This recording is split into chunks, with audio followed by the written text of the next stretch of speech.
Hi there, this is Floating in Dreams. This is my eyeshadow palette review for March.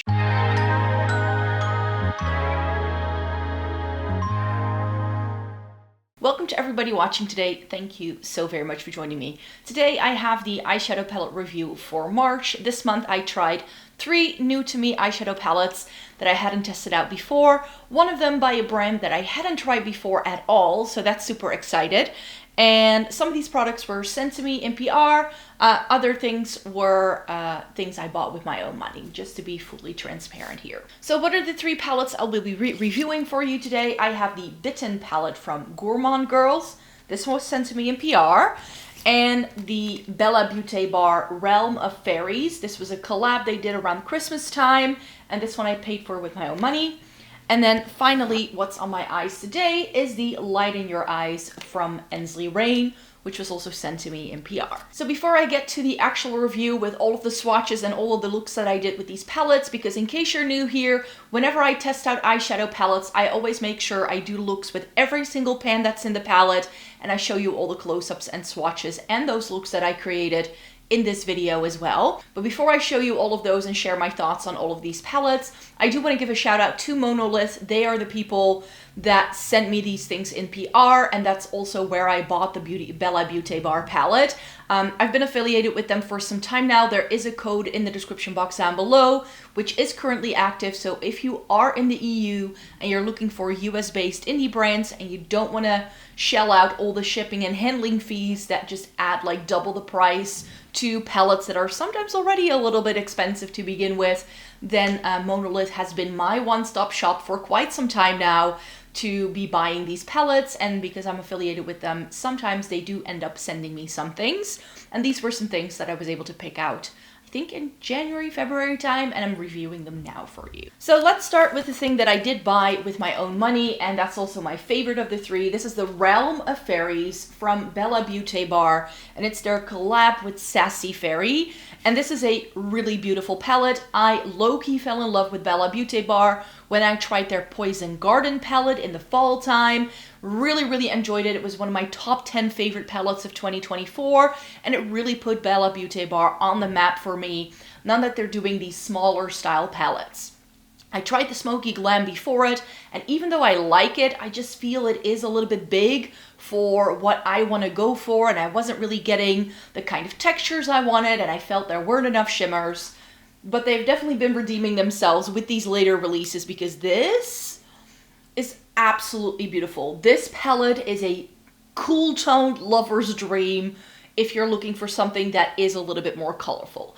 I would say that it is leaning quite blue tone, so if that's not your vibe, you may not enjoy this one all that much, but I really enjoyed it. I feel that overall, this part of the palette skews a little bit more blue toned, and then this half of the palette skews a little bit more purple leaning. But the reason why I feel it does have quite a bit of blue to it is because most of the shimmers in here do have a little bit of a blue shift, even though if you pair them correctly, they can pull a little bit more purple toned, I feel. But everything here does have a blue undertone when it comes to the shimmers. So that's going to skew a look towards a more blue toned vibe very easily. The reason why I love this one so much is because these are my colors. This is exactly what I want. We get some grays peppered in here. We get a really nice deep gray, and then also some lighter gray things, and then some deep blues, a black, and we get these like dusty, sort of lavendery kind of shades in here, which I really enjoy. And what I also enjoy is that for each matte that we get, we also get a shimmer. I prefer shimmers over mattes, and this shimmer formula is amazing. It's not difficult to pick up. It's really interesting to see how the shifts come together, and it is the sparkly things in here that make it look super whimsical and interesting, also ones on the lids. What I ended up doing when I created the looks is that I did a look with these 6 shades, a look with the 3 shades here in the middle, and I did a look with more of the purpley tones here. So that way I felt I would get a mix of like the different shimmers and everything that it had to offer. The 3 deep shades are deep enough to be used as liner or as deepening up shades if you like smoking things out. There are enough light shades and mid-tone shades to be used as crease shades or highlighting shades if that's something you like to do with a matte. And also in the shimmers, you do get an array. You get some deeper shimmers, you get some more mid-tone shimmers, which are really lovely, like, I don't want to call them flaky because they're not flakies, but they do have this like sparkle to them. The only one that feels a bit gritty is this one. Everything else goes on smooth, but also there you have some lighter things and you have some darker things. So there is a good array of mattes and shimmers, which I do enjoy. And I've said so in the past, I love palettes when they have a roughly 50-50 split between mattes and shimmers. I think there are 8 shimmers here and 7 mattes. No?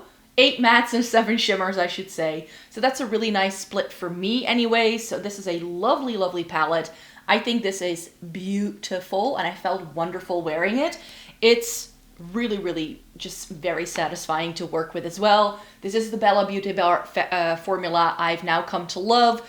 And if they do a new palette, which I think they're doing for spring, I've seen some images being teased, so I may want to pick that up if the color story is something that interests me. But this is not something that, you know, I now need every single palette this brand does, because they do palettes quite regularly, I feel. They're a pretty palette-based brand. So I now have 2 that I really adore from this brand, and those I will be hanging on to. This is a great addition to my makeup collection. The second palette I was testing out this month is the Bitten palette from Gourmande Girls. This is a brand I had never tried before. They have been on my wish list to try for like the past 2 years. Ever since that haunted palette with Doodles by the Bunny became a thing on YouTube, I've been like low-key like eyeballing them to like see if I could try them. Then they came to Monolith, which I was really happy with, and the Bitten palette was on the list of things that you could pick from when it came to like Monolith having some things available in PR. I was like, yes, I'd like to try it. I believe this was a Valentine's Day release and it's vampire inspired. That's why it's called the Bitten palette. And you get some like reds, but also some like purples and pinky tones in here. On camera and also in real life, I feel like this looks a little bit blue, but on my skin tone, it actually swatches and goes on like a true gray. So I feel that one is a little bit deceiving, and it may be the purple background of this palette that makes these shades look a little bit more interesting than they actually are. So I do think that there are some beautiful shades in here, but I prefer the mattes in here over the shimmers. And the reason why I say that is because shimmer-wise, we don't have a lot going on. There are only 5 shimmers here. There's 2 of them on this end. There are these 2 purples and this one. Everything else is a matte. Is it beautiful? Yes, but I found these shimmers a little bit harder to work with, and they're quite thick. They are really beautiful. This is really nice and sparkly. That it has this like almost holographic effect to it, which I think is really, really pretty. And the mattes in here are stunning, but I did find them a little bit more difficult to work with than some of the other palettes I'm showing you today. They can be a little bit patchy and they do need a little bit of building up, I find, for them to go on smoothly and to achieve the look I'm going for. Is it still workable? Yes, but for how expensive this is, I would expect better quality mattes, especially from a brand that clearly focuses on mattes. They work really well. I ended up doing 3 looks. I did one centering around the gray here, so I put that one in the crease and made that sort of like the centerpiece of my look. I did one with sort of like the pinky tone, and I did one with the red. So I did like a grayish purple look and then a pinky look, and then I just used the more warm tone things that are in here together with the look as well, because I just felt that made sense. So those were the 3 looks I ended up doing. I really enjoy this. I did buy the Frozen Kiss myself because that was the one that was really on my wish list, but it wasn't something that I could pick. And I'm not always interested in all the palettes. I was like, you know what? This way I at least get to try the brand. And I hope I like the Frozen Kiss at least as much as this one, or even more. That one is going to be on the review pile next month. So stay tuned for April if you want to see me review more Gourmande Girls. I like it. I think it's really nice, but I'm glad I was able to get this in PR and I didn't spend my own money on it. I think I would have liked this less if I had spent my own money on it. You know what I mean? There's definitely that goes into the decision making here. And then finally, this is also what's on my lids today, and it's the Ensley Rain Lighting Your Eyes palette. So I am very well aware that Ensley Rain is a brand that a lot of people aren't talking about currently, and I decided to say yes to this one because this palette was actually bought and sent over to Monolith way before all the drama started to happen. So I was like, you know what, I still want to try that. I also said it in a new makeup releases, so I know a lot of my subscribers are looking for my opinions on this palette. I like this one better in terms of formula than I did the Cold Moon. So I feel that this is very similar in terms of like what it's giving to the Cold Moon that I tried last year. That was one of the first palettes from Ensley Rain that I tried. And I really just was captured by this color story the minute I saw this being announced. You get some cooler toned here, we get some warmer toned neutrals there, but it's essentially a neutral palette, but it does have some interesting, more muted pops of color. That's why I wanted to try it, because I love palettes like this. And this doesn't have as many of the very flaky shades that I didn't enjoy in the Cold Moon. I was saying if the Ensley Rain Cold Moon had more of the true metallics that palette had, I would have enjoyed it a lot better. This one does. This one has more of those metallics rather than the flaky shades. There's only 2 flakies. We get one here and we get one here, and that's about it. So really enjoyable. There are some good mattes in here. These blend really seamlessly. I like the shimmer formula a little bit better. And also in here, we get a shimmer to go with every single matte. It is 21 shades, so it is a little bit big for my liking. I kind of like, you know, around the 15, 16 to 18 pan mark. That's where my sweet point, like sweet spot is when it comes to eyeshadow palettes. So this is just a little bit big, and I really don't enjoy this packaging. I just think they could have gone with something so much better. But yeah, this is pretty. What I don't love, now that I've used it, is the way the shades come together. So the things that look like they're gonna go together in the palette don't go together on my lids. Either because the undertones just show up warmer than I think they look in the pan. This does have a white background, so that does give you a truer like rendition of what the shades might look like than the purple from the Gourmande Girls. But I definitely felt like some of the shades, especially in the shimmers, it wasn't coming together the way I'd liked. Another reason why I've now pinned down why the Ensley Rain formula, even though these palettes are quite expensive, and I can see that because of the really rich textures this palette has, that's probably why it's more expensive than other indie brands. I have now figured out for myself why I don't like this formula, and that's because it's not great for layering. I love layering different shimmers over each other to create different effects. So to create that extra little bit of sparkle. And this, every single shimmer in here has the same rich base, which is really, really creamy. So if you do layer them together, you're gonna lose the shade that's underneath it. So that's one of the reasons why I don't think this is incredibly high quality makeup that goes with the high price tag.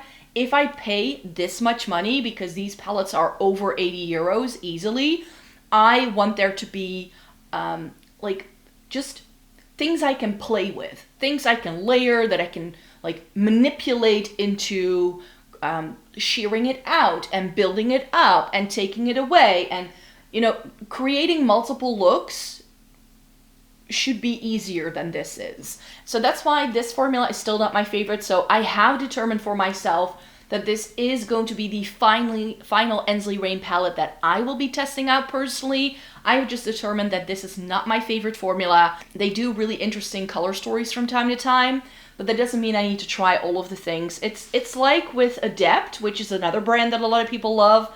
I also don't love their shimmer formula, and I feel that that's the case for me with Ensley Rain as well. I've just determined for myself now that this is just not my cup of tea. As beautiful as it is, as stunning and sparkly as this look is, I want more from a palette that is this price point. If this was half the price, I would be less critical. But this isn't half the price. This is gearing towards Pat McGrath Mothership price point. Especially if you were to get it from the official Ensley Rain website and you're in the EU, you'd pay almost like 150 euros for a palette like this, and it's not worth it. Also because the packaging is incredibly cheap. It's just cardboard. Yes, it's magnetized, but I am not likely to pull any of these shades out. Maybe in the future I might do that. One of the things that I'm sort of, another reason why I'm on the fence with these palettes, because the shimmers are so rich and creamy, I'm just scared that this will expire really quickly because of the binding agents that are in these shimmers. I don't know how long that's gonna last. I just don't know whether this is the high quality makeup that I would prefer. So let me talk you through some of the looks that I ended up doing. I did a look with these 6 shades, I did a look with these 6 shades, and I'm wearing these 9 shades on my lids right now. So how did I go about it? I ended up using this one in the crease, and then I did a little bit of this gold on the lower lash line together with this. I put this one all over the lid. I used this a little bit as a blending shade, and I used 1/2 of the, because this is a split pan, I'm not sure if you can see, but this has 2 shades in that do something differently. So I used 1/2 of the pan to do my inner corner highlight, and then I pulled in the other half with the second look I did, which I think I started setting up with this one, and then I used this a little bit as liner. I used the green tones on the lower lash line, and then I used a little bit of this all over the lid, and no, this is all over the lid, and I tried to put this prismatic shade over it, and it just didn't layer very well. This by itself was really, really beautiful. It's such a good taupey shimmer. It's amazing, which I should have given its moment to shine a little bit more, but I was hoping that this could just add a little bit of a holographic sparkle, and it just didn't. And when I tried blending it, it just became really messy and just not a good look. So that's what's going on in that second look, in case you were wondering. And I did pull in that second half, as I already mentioned, into that look as well. And then I just used this one in the crease with this one. I decided to smoke it out a little bit with the green towards the other corner, but this one all over the lid, which for these flaky shades I think just works a little bit better. Here I did a little bit of layering as well, because this is another really good taupey shade. So that's a little bit underneath the green, and I had it poking out in the inner corner ever so slightly. And then I put the dark brown as liner, this dark brown on the lower lash line, this sort of multi-chrome thing on the lower lash line, as well as with a little bit of this, and the mustard shade is in the inner corner. So that's what I ended up doing for the looks that I created with this. Is this a beautiful palette? Yes, but for me, it's just not worth it. If this wasn't sent to me in PR, I would have been disappointed with my purchase a lot. So for me, I know a lot of people love this formula, but I already had my doubts when I first started trying them last year. I was sent another palette in PR from Monolith that I did enjoy a lot more than I had anticipated when it was announced. Now I've received this one in PR, and now I've just confirmed for myself that the Ensley Rain formula it's just not my type of formula. If you love this, you do you. I think if you are someone who likes just popping a matte in the crease and a shimmer all over the lid, that this is the kind of formula you really will enjoy working with. But I like mixing and blending shades together and creating looks, and like having something like, you know, with this one, I feel like it's a very similar formula, but there is a sort of sheerness and layeredness to the shades in the Bella Beauté bar that when I layered different shimmers over each other, it was really pretty. Or if I, for instance, layered a shimmer over a matte, it started to like shift and look differently. And with this one, it just doesn't do that, because the base of the shimmer is so incredibly rich that whatever you put on top of it, like whenever you put it on top of something else, the thing underneath it disappears. And I don't like that. I mean, this is probably also not going to last. I have my mom's birthday party to go to this afternoon, and I think this is going to crease before I even get there because of how rich these shades are. I hope it's going to have a longer lasting time, but that has also been my experience with my 40-year-old lids and Ensley Rain, is that it can be a little bit creasy because it's such an emollient formula in the shimmers. Oh well. So those were my 2 cents on these 3 palettes. I definitely enjoyed working with all 3 of them, but there's definitely a couple of ifs and buts with 2 of them that I did receive in PR. I just want to be very honest with you guys. I'm not affiliated with the brands themselves. These were sent to me by a different retailer, so I'm not affiliated to the brands directly, you could say. But yeah, if you were eyeing these up, at least you have my 2 cents. I have more palettes that I bought myself coming when I will be reviewing things for you again in April, because I did place an order myself, and they did send me 2 more things in PR as well. So April is going to be a fun month for trying out eyeshadow palettes again. These were also a little bit bigger, so I didn't want to like overwhelm myself with testing things out. But yeah, I have some exciting things coming up in April. So if you watch my haul at the start of April, you will know exactly what's going to go into that review, because that's sort of how my channel works. I show you a haul at the start of the month with new products that are in, and then I do a shop my stash to show you what I will actually be testing out that month. And then by the end of the month, all of those things in my shop my stash will have been reviewed. So check out the blog, check out other videos on the channel if you are interested in seeing more content by me. I would love to hear your thoughts on these palettes if you've tried them yourselves. I would love to know how you feel about these. And then I would like to thank you very, very much for watching this video today. Thumbs it up if you liked it, and subscribe, because that's the way you can stay updated to when I post new videos. Take care, everybody. Bye-bye.